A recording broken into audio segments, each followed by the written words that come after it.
बिस्मिल्लाहिर्रहमानिर्रहीम अस्सलाम वालेकुम दोस्तों, welcome back to Peshawar buy and sell. दोस्तों आज मैं एक ऐसी गाड़ी आपको दिखाने जा रहा हूं जो कि मार्केट से थोड़ी सी आउटडेटेड है।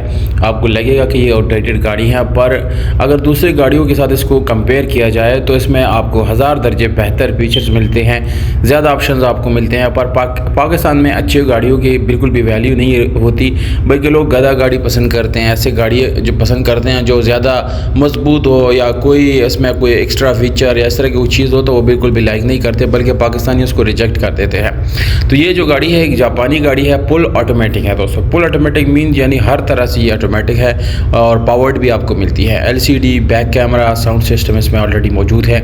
एसी की जो हालत है दोस्तों, इस गाड़ी में आपको एसी A1 मिल जाती है। इंजन की तरफ आएंगे दोस्तों तो बहुत ज़्यादा फ्यूल एफिशिएंट इंजन आपको मिलता है। गाड़ी के कोपे आप चेक कर सकते हैं, बिल्कुल जेन्युइन है। बाकी इसके इंटीरियर में आप चेक कर सकते हैं कि इसके अंदर कोई आपको वायरिंग ख़राब या इस तरह का कोई ज़्यादा जो है वो नहीं मिलेगी, बिल्कुल साफ़ सुथरी इंजन आपको मिलती है। अगर हम बाहर से बात करेंगे गाड़ी की तो ये आपको हल्की फुल्की शाउट तो मिल जाती है। बहरहाल इतनी साफ़ सुथरी मार्केट में मिलना बहुत ही मुश्किल है दोस्तों आजकल। तो गाड़ी के जो रिम टायर है इसमें आपको स्पेशल अलॉय रिम मिल जाते हैं। टायर की कंडीशन आपको ज़बरदस्त मिल जाती हैं। बाकी दोस्तों गाड़ी के अंदर आपको जो है जो सीट्स मिलने वाली है या जिसके इंटीरियर है इसको मैं 10 में से 10 नंबर दूंगा।